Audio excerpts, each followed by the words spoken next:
1974ஆம் ஆண்டு அமெரிக்காவை அதிர வைத்த நிகழ்வு. அதிபர் நிக்சனின் ராஜினாமா. அமெரிக்க அதிபர் ஒருவர் தனது பதவிக்காலம் நிறைவடையும் முன்னதாக பதவியை ராஜினாமா செய்வது அதுதான் முதன்முறை. அந்த அளவிற்கு அதிபரை கொண்டு வந்து நிறுத்தியவர்கள் 2 இளம் பத்திரிகையாளர்கள்.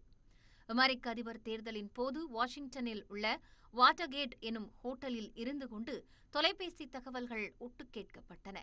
அதன் மூலம் நிக்சன் 2வது முறையாக அமெரிக்க அதிபராவதற்கான நடவடிக்கைகள் மேற்கொள்ளப்பட்டன. அதனை வாட்டர்கேட் ஊழல் என உலகிற்கு வெளிச்சம் போட்டு காட்டியது ஒரு பத்திரிகை செய்திதான். அந்த சம்பவம் பின்னாளில் திரைப்படமாகவும் வெளியானது. அமெரிக்கா போன்ற வல்லரசு நாட்டின் அதிபரையே ஒரு பத்திரிகை செய்தி அசைத்துவிடும் வல்லமை பெற்றது என்றால், அத்தகைய ஊடகத்தால் இந்தியா போன்றதொரு ஜனநாயக நாட்டில் ஆட்சி மாற்றத்தை ஏற்படுத்த முடியாதா என்ற கேள்விக்கு விடையாக உருவானதுதான் கோ திரைப்படம். 2 அரசியல் கட்சிகள் மாறி மாறி ஆட்சி செய்து வரும் மண்ணில் அரசியல் மாற்றத்தை உருவாக்க வேண்டும் என்கிற முனைப்போடு சிறகுகள் எனும் இளைஞர்கள் அமைப்பு களமிறங்குகிறது. அந்த சூழலில் தின அஞ்சல் பத்திரிகையில் புகைப்படக் கலைஞராக பணிபுரியும் அஸ்வின் மற்றும் முதன்மை செய்தியாளராக பணிபுரியும் ரேணுகா ஆகியோர் கொடுக்கும் செய்திகளால் தேர்தல் களத்தில் ஆளுங்கட்சி மற்றும் எதிர்க்கட்சிகளுக்கு பின்னடைவு ஏற்படுகிறது. அது சிறகுகள் அமைப்பிற்கு சாதகமாகிறது. அதனால் தேர்தலில் வென்று ஆட்சி அமைக்கும் சிறகுகள் இயக்கத்தால் அரசியலில் மாற்றம் நிகழ்ந்ததா என்பதை ஆடல் பாடலுடன் அதிரடியாகச் சொல்கிறது கோ திரைப்படம். இந்த கதையில் வரும் பெயர்கள், சம்பவங்கள், குறியீடுகள் யாவும் கற்பனையே, யாரையும் குறிப்பிடுவன அல்ல. இந்த வரிகள் ஒரு திரைப்படத்தின் டைட்டிலில் இடம்பெற்றாலே அந்த படம் ஏதாவதொரு உண்மைச் சம்பவத்தை தழுவி எடுக்கப்பட்டது என்பதை நாம் உணர்ந்து கொள்ளலாம். அதிலும் படத்தின் ஹீரோ ஒரு போட்டோ ஜேர்னலிஸ்ட் என்பதால் பத்திரிகையாளராக இருந்து படைப்பாளியாக மாறிய KV ஆனந்த் ஊடக வாழ்க்கையில் தான் சந்தித்த சில அபாயகரமான சம்பவங்களையும் கதைக்குள் புகுத்தியிருந்தார். 1986 முதல் 87களில் கல்கி பத்திரிகையில் KV ஆனந்த் பணியாற்றிக் கொண்டிருந்த போது மாதம் ஒரு மாவட்டம் என்ற பெயரில் தமிழ்நாட்டில் இருக்கும் ஒவ்வொரு மாவட்டத்தின் சிறப்புகள், அங்குள்ள குறைகள், பிரச்சனைகள் என எல்லாவற்றையும் கண்டறிந்து பிரசித்து வந்தது கல்கி. அதற்காக விருதுநகர் மாவட்டத்திற்கு சென்றிருந்தார் KV ஆனந்த். அப்போது ஒரு அரசியல் கட்சியைச் சேர்ந்தவர்கள் நெடுஞ்சாலையை ஆக்கிரமித்து கட்டடம் கட்டியிருந்தனர். அந்த இடத்திற்கு சென்ற KV ஆனந்த் விதிமீறி கட்டப்பட்ட கட்டடத்தை புகைப்படம் எடுத்துக் கொண்டிருந்த போது கட்சி பிரமுகர்கள் அதனை பார்த்துவிட்டு துரத்தத் தொடங்கினர். பதறிப்போய் ஓடிவந்து காருக்குள் ஏறிக்கொண்டார் KV ஆனந்த். ஆனாலும் காரை சுற்றி வளைத்தது அந்த கும்பல். உடனே தான் எடுத்த பிலிமை வெளியில் எடுத்துக் காட்டி அது எக்ஸ்போஸ் ஆகிவிட்டது என்பதை உணர்த்தினார் KV ஆனந்த். ஆனாலும் அதனை புரிந்து கொள்ளாத அந்த கும்பல் கேமராவை பறித்துச் சென்றுவிட்டது. உடனே காருக்குள் இருந்த பத்திரிகை குழுவினர் KV ஆனந்தை கடிந்து கொள்ளத் தொடங்கினர். வரும் வழியில் வேறு சில மாவட்டங்களில் எடுத்த சில முக்கியமான புகைப்படங்களும் அந்த கேமராவில்தான் இருந்தன. அந்த பிலிம் சுருளை வெளியே எடுத்து எக்ஸ்போஸ் செய்து விட்டதால் இனி மீண்டும் முதலிலிருந்து தொடங்க வேண்டுமே என்று கவலைப்பட்டனர். அவர்களை அமைதிப்படுத்திய ஆனந்த் தான் எடுத்த புகைப்படங்கள் அத்தனையும் பத்திரமாக இருப்பதாகவும் கட்சிக்காரர்கள் பறித்துச் சென்றது வேறு ஒரு கேமரா என்றும் சொல்ல எல்லோரும் அசந்து போயினர். அந்த சம்பவத்தை தான் கோ படத்தின் முதல் காட்சியிலேயே வைத்திருந்தார் KV ஆனந்த். வங்கிக் கொள்ளையில் ஈடுபட்ட நபர்கள் தப்பி ஓடும்போது அவர்களை கதாநாயகன் புகைப்படம் எடுக்க அவனை விரட்டிச் செல்லும் கொள்ளை கும்பல் கேமராவை அவனிடமிருந்து பறித்துச் சென்றுவிடும். ஆனால் அதில் இருக்கும் மெமரி கார்டை ஹீரோ எடுத்து வைத்துக் கொள்வது போல் அந்த காட்சி அமைக்கப்பட்டிருக்கும். உண்மையில் கோ திரைப்படத்தை ஒரு காதல் கதையாக எடுக்கும் முடிவோடு தான் ஏற்காட்டில் முகாமிட்டார் KV ஆனந்த். ஆனால் கதை பேச பேச அதில் அரசியல் வாசனை அதிகரித்துக் கொண்டே போனது. எதிர்க்கட்சித் தலைவர் ஆளவந்தான் அடுத்த முறை ஆட்சியை பிடிப்பதற்காக ஜோதிடர் சொன்ன பரிகாரத்தின்படி ஒரு சிறுமியை திருமணம் செய்ய திட்டமிடுகிறார். அது தின அஞ்சல் பத்திரிகையில் செய்தியாக வெளியாகிறது என்ற ஒரு சம்பவம் கதை விவாதத்தில் பேசப்பட அது அப்படியே விரிவடைந்து ஒட்டுமொத்த கதைக்கும் அடித்தளம் அமைத்துக் கொடுத்தது. எதிர்க்கட்சித் தலைவர் ஒரு சிறுமியை திருமணம் செய்யும் புகைப்படங்கள் பத்திரிகையில் வெளியாக மக்கள் மத்தியில் அந்த கட்சி செல்வாக்கை இழக்கிறது. தேர்தல் நெருங்கும் நேரத்தில் எதிர்க்கட்சி வலுவிழந்ததால் ஆளும் கட்சியே மீண்டும் ஆட்சியை பிடிக்கும் என்கிற சூழல் ஏற்படுகிறது. அந்த சமயத்தில் பத்திரிகையாளர் ஒருவர் கேட்ட கேள்வியால் கோபமடைந்த முதல்வர் அவரை காலணியால் தாக்குகிறார். அதனால் ஆளுங்கட்சி மீதான மக்கள் ஆதரவும் சலசலத்துப் போகிறது. எதிர்க்கட்சி ஆளுங்கட்சி என இருதரப்பும் நம்பகத்தன்மையை இழந்த நிலையில் மாற்று அரசியலை விரும்புவோர் சிறகுகள் அமைப்பை நோக்கி படையெடுக்கின்றனர். அதனால் உற்சாகமடையும் இளைஞர் கூட்டம் விறுவிறுப்பாக தேர்தல் பிரச்சாரத்தில் இறங்குகிறது. குடிசை பகுதியில் பற்றிய தீயிலிருந்து மக்களை காப்பது, ஆளுங்கட்சி கூட்டத்தில் ஒரு பேச்சாளர் மாரடைப்பால் மயங்கி விழ அவரை காப்பாற்றுவது என களமிறங்கி பணியாற்றும் சிறகுகள் அமைப்பின் செயல்பாடுகள் மக்கள் மத்தியில் பேசுபொருளாக மாறுகின்றன. சிறகுகள் அமைப்பால் தேர்தலின் போக்கே மாறக்கூடும் என்கிற சூழலில் அந்த அமைப்பு நடத்தும் பொதுக்கூட்டத்தில் குண்டு வெடிக்கிறது. அந்த அனுதாப அலை தேர்தலில் வெற்றியை தேடிக் கொடுக்கிறது. சிறகுகள் ஆட்சியமைக்க வசந்தன் முதல்வராகிறார்.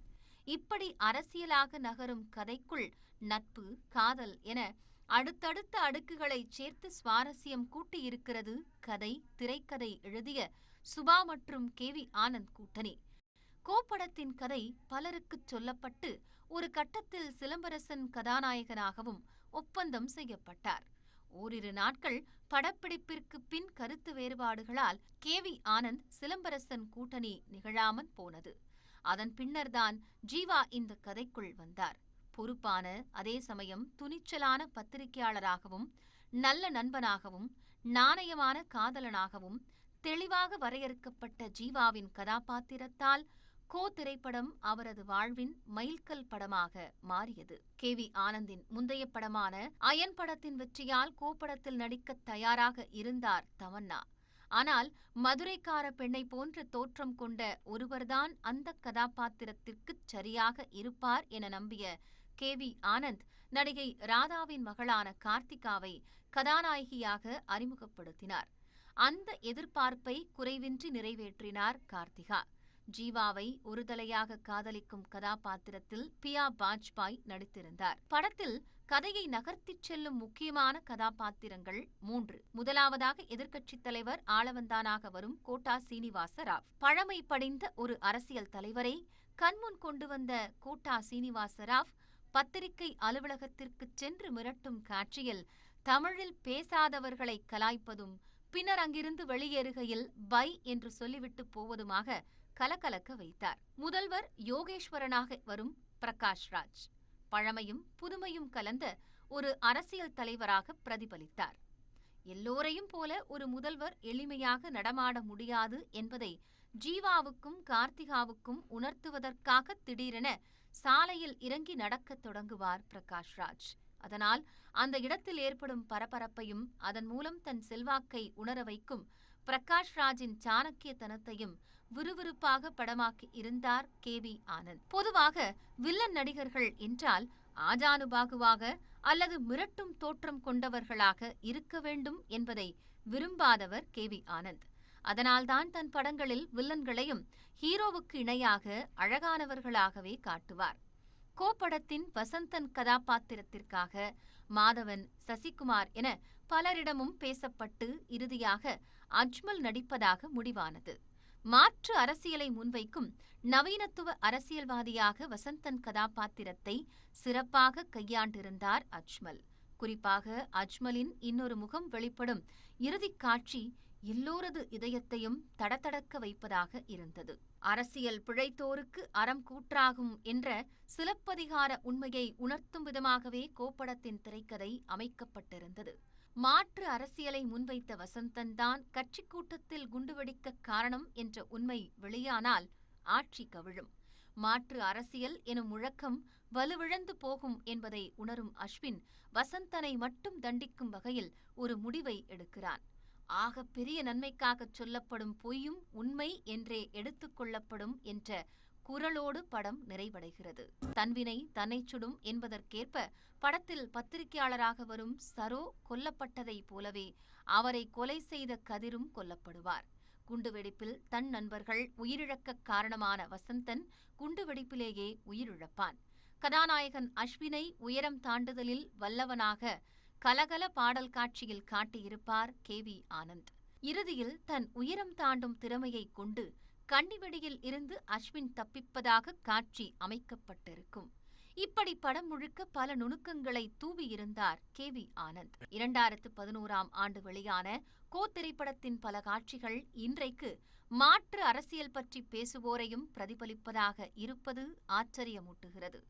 ஓட்டுக்கு பணம் கொடுத்து சத்தியம் வாங்குவது, பரிசு பொருட்களை கொடுப்பது, கூட்டத்தில் இருக்கும் குழந்தையை தூக்கும் கட்சித் தலைவர் கைகளை டெட்டால் கொண்டு கழுவுவது என தேர்தல் பிரச்சார காலங்களில் நிகழும் வேடிக்கையான மற்றும் வேதனையான நிகழ்வுகளை ஒரு காட்சியில் மொத்தமாக கோர்த்திருந்தார் KV ஆனந்த். சிறகுகள் அமைப்பின் கூட்டத்தில் குண்டுவெடிக்கும் காட்சிகள் ராஜீவ்காந்தி கொலை வழக்கை நினைவூட்டுவதாக உருவாக்கப்பட்டிருந்தன. கட்சி கூட்டத்தில் குண்டு வெடிப்பது, அந்த சம்பவத்தில் ஒரு போராளி குழுவிற்கு தொடர்பு இருப்பது, ஒரு போட்டோகிராஃபரின் புகைப்படங்கள் மூலம் குற்றவாளி அடையாளம் காணப்படுவது, குற்றவாளியின் கண் அடையாளமாக சொல்லப்படுவது என ராஜீவ் கொலை வழக்கை ஒத்த சம்பவங்கள் கதையில் கையாளப்பட்டிருப்பது நினைவும் புனைவும் சேர்ந்த படைப்பாக கோ திரைப்படத்தை அடையாளப்படுத்துகிறது. இன்றைக்கு சினிமாட்டிக் யூனிவர்ஸ் என்ற பதம் பெருமளவில் பயன்படுத்தப்படுகிறது. அதாவது ஒரு இயக்குனர் தனது முந்தைய படங்களில் இடம்பெற்ற காட்சிகள் அல்லது கதாபாத்திரங்களை அடுத்தடுத்த படங்களில் இடம்பெற வைப்பது சினிமாட்டிக் யூனிவர்ஸ் எனப்படுகிறது. அதனை அன்றே தனது படங்களில் செய்து காட்டினார் KV ஆனந்த். கோ படத்தின் ஒரு காட்சியில் அயன் படத்திற்கு 5 ஸ்டார் போடுமாறு இயக்குனர் கேட்பதாகவும் அதற்கு பத்திரிகையாளர் மறுப்பதாகவும் ஒரு உரையாடலை வைத்திருந்தார். அதன் மூலம் தன்னையே கலாய்த்துக் கொண்ட KV ஆனந்த் மாற்றான் படத்தின் இரட்டை கதிரே பாடல் காட்சியில் கோ படத்தை கோர்த்திருந்தார். அதில் ஒரு கடையில் வசந்தனுக்கு 2ஆம் ஆண்டு நினைவஞ்சலி என போஸ்டர் ஒட்டப்பட்டிருப்பதைப் போல காட்சியை அமைத்திருந்தார் KV ஆனந்த். கோ படத்தின் வெற்றிக்கு பங்காற்றியவர்களில் மிக முக்கியமானவர் இசையமைப்பாளர் ஹாரிஸ் ஜெயராஜ். KV ஆனந்தின் படங்களுக்கு சிறப்பான இசையை தரும் ஹாரிஸ் ஜெயராஜ் ஒரு பொலிட்டிக்கல் த்ரில்லர் படத்தில் ரசிகர்களை ஆசுவாசப்படுத்தவும் ஆரவாரப்படுத்தவும் உதவும் அட்டகாசமான பாடல்களை கொடுத்து அசத்தி இருந்தார். ஒளிப்பதிவாளர் ரிச்சர்ட் நாதனின் ஒளிப்பதிவும் ஆண்டனியின் படத்தொகுப்பும் KV ஆனந்தின் மனதிற்குள் ஓடிக்கொண்டிருந்த கோ திரைப்படத்திற்கு உயிர் கொடுக்க உதவின. கோ படத்தின் பாடல் காட்சிகளுக்காக இயற்கை வடிவமைத்த அழகிய நிலப்பரப்புகளை தேடி கண்டுபிடித்தார் KV ஆனந்த். 8 மணி நேரம் மலைப்பாங்கான பகுதியில் நடந்து சென்று அமளி துமளி பாடலை படம் பிடித்தது கோ படக்குழு. அந்த வகையில் நார்வேயில் படம் பிடிக்கப்பட்ட முதல் தமிழ் படம் என்ற பெருமையை பெற்றது கோ திரைப்படம். பொதுவாக உண்மைக்கு நெருக்கமாக ஒரு கதையைச் சொல்வதில் பல சிரமங்கள் இருக்கின்றன. அதிலும் அரசியல் கதையை பார்வையாளர்களுக்கு நெருடல்கள் இல்லாமல் சொல்வது என்பது கடினமான காரியம். ஆனால் தமிழ்நாட்டின் சமகால அரசியலை விமர்சித்துக் கொள்ளும் விவாதித்துக் கொள்ளும் வகையிலான கதையில் பொழுதுபோக்கு அம்சங்களை சேர்த்து ரசிகர்களுக்கு படைத்ததால் தமிழ் சினிமாவின் குறிப்பிடத்தக்க படைப்புகளில் ஒன்றாக இடம் பிடித்திருக்கிறது கோ திரைப்படம். ஏறும்